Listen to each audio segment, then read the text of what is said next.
Picture a massive, like a really complex chain reaction in a physics lab. Oh, right, like one of those giant Rube Goldberg setups. Exactly, yeah. Imagine one of those intricate setups covering an entire room with, hundreds of dominoes, ramps, swinging pendulums, steel balls, all of it. It takes hours to set up. Right. But if the very first domino falls even a fraction of a millimeter off its intended mark, the sequence doesn't just quietly stop. It becomes, well, completely chaotic. Energy goes flying in all the wrong directions. Exactly. Things crash prematurely, and the grand finale you were expecting totally fizzles out. Which is incredibly frustrating. Yeah, and today we are looking at a massive stack of sources to demystify exactly that. But for the golf swing, we've got dense biomechanical studies, PGA coaching manuals, sports science articles, and even a wildly insightful Reddit thread. A Reddit thread, yeah. There's some gold in there sometimes. There really is. Because when you look at the mechanics of human movement, especially in highly dynamic sports, a tiny misalignment at the start of your kinetic chain, well, it guarantees that the end result will be chaotic. It really does. And I think the overarching mission today is not to just hand you another generic list of swing tips to memorize. Right. We had enough of those. Exactly. Memorizing positions doesn't work under pressure anyway. We need to look at the foundational physics, the ground reaction forces, and the actual anatomy of the human body during a swing. The mechanics of it all. Right, because when you understand the underlying why and the how of what your body's actually doing, you can significantly improve your performance on the course. And stay healthy. Yes, while avoiding the debilitating injuries that sideline so many weekend warriors. Because, with thousands of books out there on how to grip the club or, where to put your feet, how high to lift your arms in the backswing. A lot. It is incredibly easy for a player to get totally lost in the weeds. But Homer Kelly's foundational book, The Golfing Machine, it really cuts through all of that noise. It does. It's a classic for a reason. Right. He makes the scientifically accurate claim that grips, stances, backswings, they really only exist to facilitate one single thing, and that is impact. Impact is the ultimate moment of truth. The only thing that matters. Literally. Yeah. Everything you do prior to that fraction of a second is just a setup. Kelly specifically defines what he calls the impact interval. Okay, what is that exactly? Well, it's this microscopic period of time, literally measured in milliseconds, between the club face first contacting the cover of the ball and the moment the ball actually separates from the face. Milliseconds. Wow. Yeah, it's instantaneous. And the absolute secret of high-level golf, according to his research, is sustaining what he calls the line of compression during that tiny interval. Okay, so sustaining the line of compression sounds incredibly technical. What is physically happening to the golf club and the ball during those milliseconds? Well, think of it as the direct alignment of applied forces. To truly compress a golf ball, you aren't just, sweeping it gently off the top of the grass. What about the broom? Right. No. You are actively trapping it between the solid metal club face and the turf. Okay. To sustain that line of compression, the club's center of mass has to drive directly through the ball's equator. So you're driving through it, not under it. Exactly. And PGA professional Kevin Spriker, he notes that to achieve this squeezing effect, you must have forward shaft lean at the moment of impact. Forward shaft lean. Yeah, your hands have to be physically closer to the target than the club head when you strike the ball. Wait, okay, hold on. If I'm holding a 7-iron, my natural instinct is to try and, help the ball up into the air? Or, of course. Everybody does that. Right. But you're saying I need my hands leaning forward, which effectively turns the face of that 7-iron into a 5-iron. It de-lofts it, yeah. Hitting down and de-lofting the club to make the ball fly high and far, that feels completely counterintuitive. It is the ultimate beginner's trap. It really is. The human brain sees a target up in the air and immediately tells the body, scoop the ball upwards to help it fly. Like tossing a ball. Right. But the physics of the club face dictate that a downward strike with forward shaft lean is what actually squeezes the ball. Squeezes it against the turf. Yeah, when you trap it, the urethane cover and the rubber core of the ball literally deform. They flatten out against the face. Oh, wow, like a pancake. Kind of, yeah. They store massive amounts of kinetic energy and then violently rebound off the club. That is literally the only way to get explosive energy transfer. Rather than just, a weak glancing blow that just sort of pops up in the air. Exactly. So the pros aren't necessarily swinging harder, they're just transferring energy more efficiently by trapping the ball. Yes. Look at the notes we have from LPG Tour Pro Paige McKenzie. Oh yeah, her trajectory management. Right. She focuses heavily on that. Specifically, she works to prevent her wedge shots from flying too high. Which is what amateurs try to do with wedges. Right, they pop them up. But by keeping that trajectory flatter through sustained compression, she gains aggressive distance control and incredibly consistent backspin. That makes sense. Yeah, when you scoop the ball, you introduce a high, unpredictable float. But when you compress it, you dictate exactly how it reacts when it hits the green. Okay, so if trapping the ball with forward shaft lean is the ultimate goal, how does a golfer actually generate the massive amount of force required to do that? That's the million-dollar question. Because I see amateurs on the driving range just swinging their arms out of their shoes and, well, they aren't compressing anything. Because the arms are really just the delivery mechanism. The true engine of the golf swing is actually the ground. The ground, okay. Yeah, we have extensive data here from ATX Golf Performance.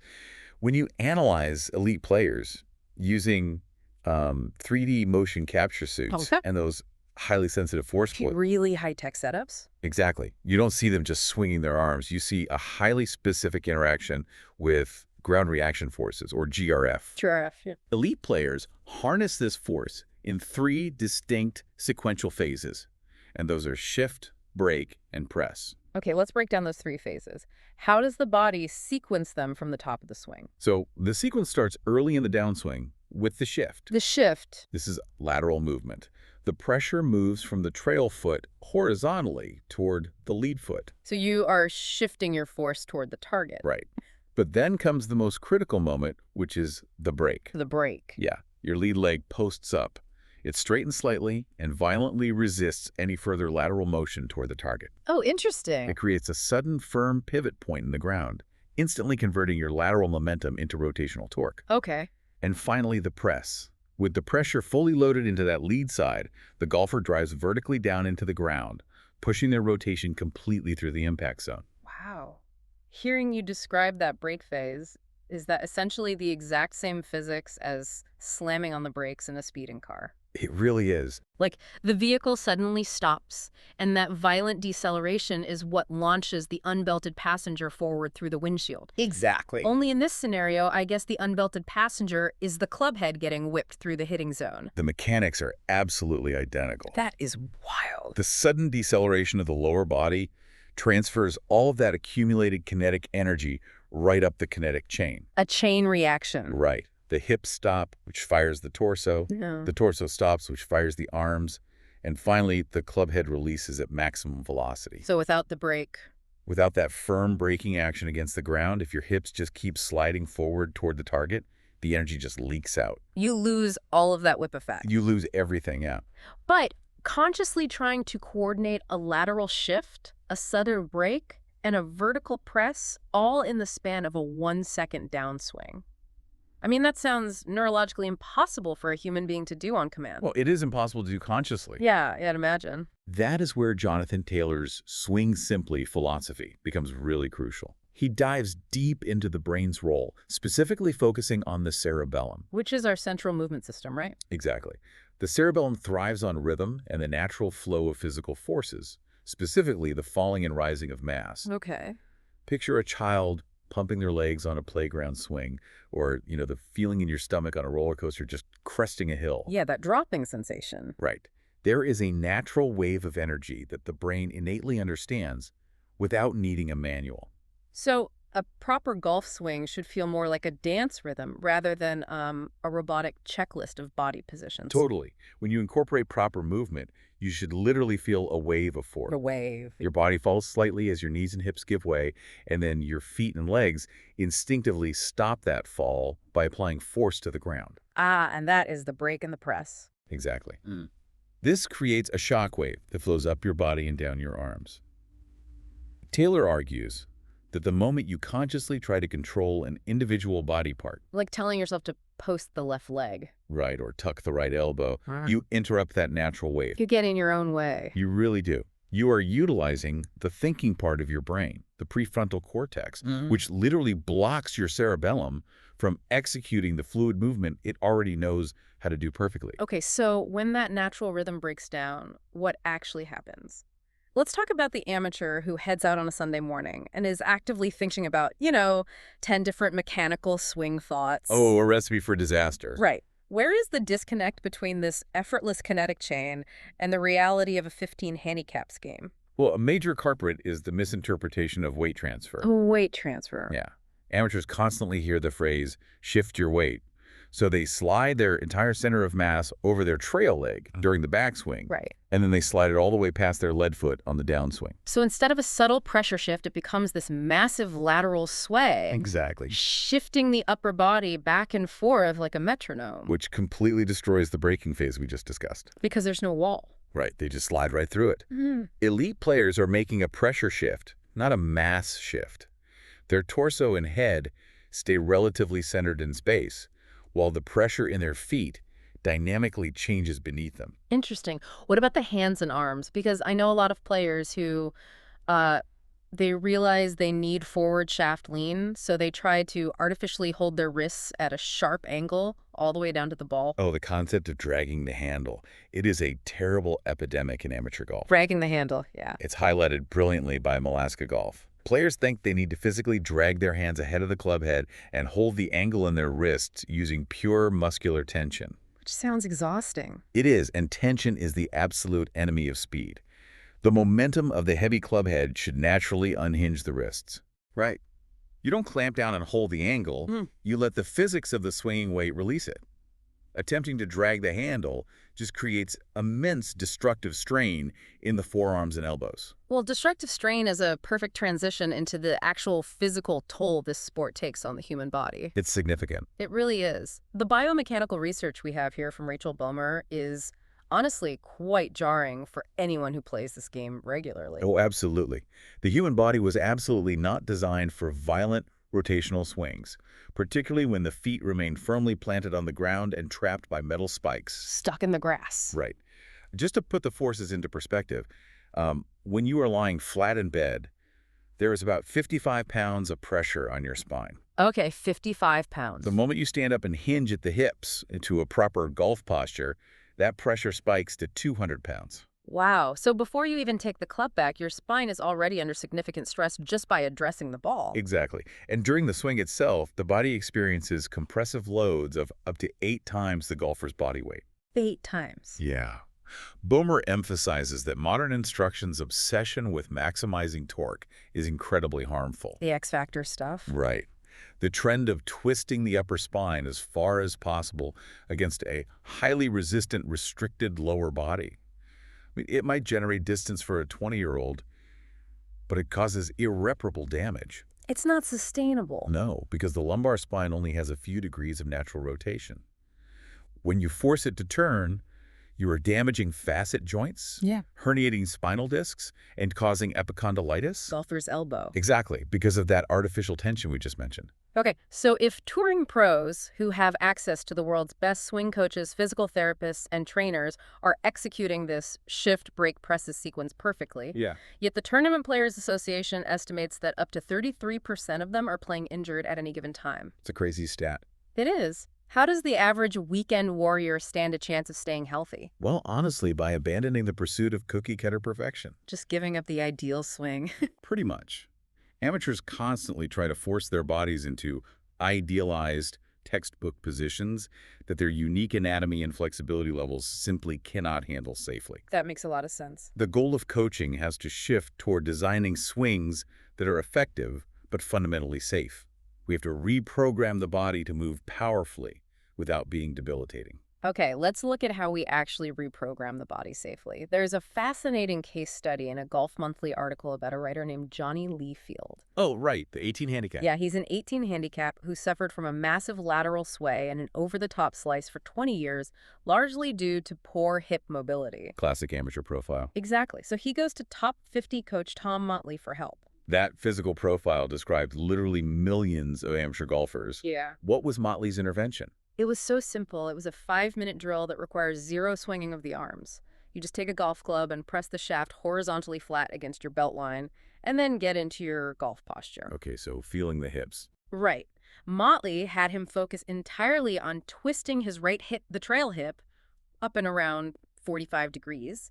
Then he pushes off that right side and turns so the club on his belt finishes square to the target. without even using the arms. Exactly. It isolates the rotational movement without the complication of the arms swinging around. That's brilliant, because by isolating the pelvis and forcing the trail hip to move up and around, you instantly eliminate the physical urge to slide laterally. You can't slide if you're turning up. Right. You're giving the body sensory feedback, feeling that belt buckle turn, and training the body to rotate within a confined space. And the result was crazy. After just 5 minutes of feeling that up and around rotation with the club on his belt, Layfield hit a golf ball and immediately produced a 90-yard mild draw.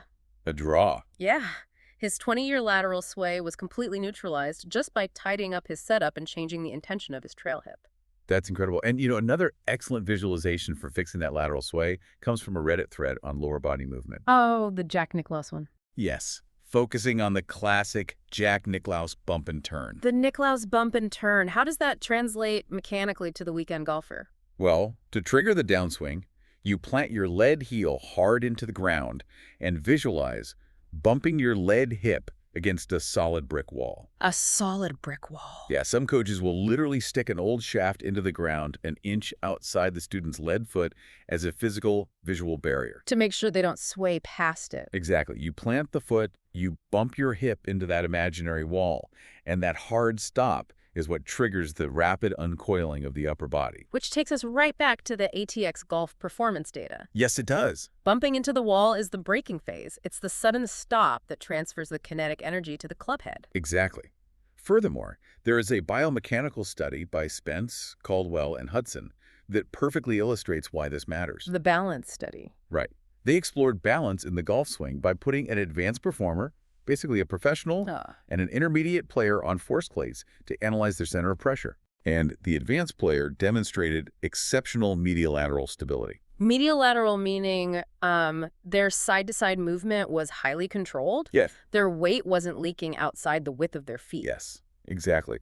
When you look at their center of pressure trace on a monitor, it is incredibly tight and contained.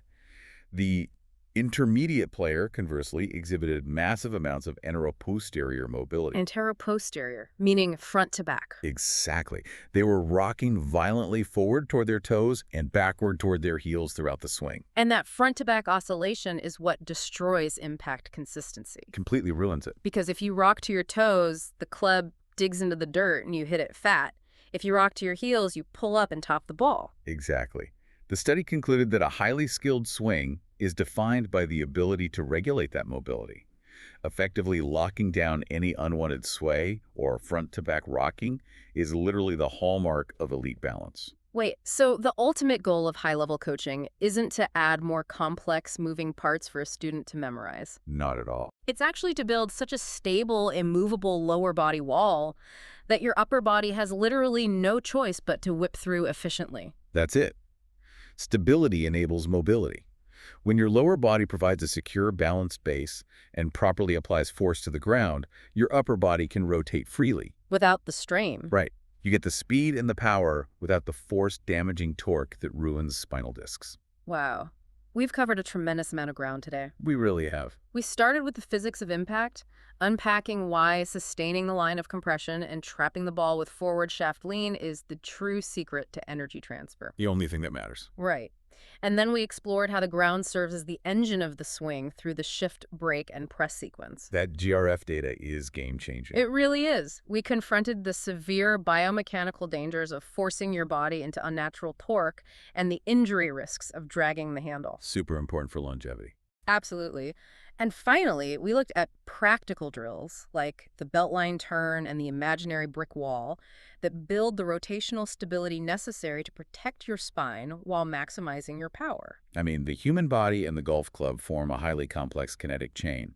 But when you respect the anatomy and the physics, you can actually simplify the movement and just let the cerebellum take over. Just swing simply.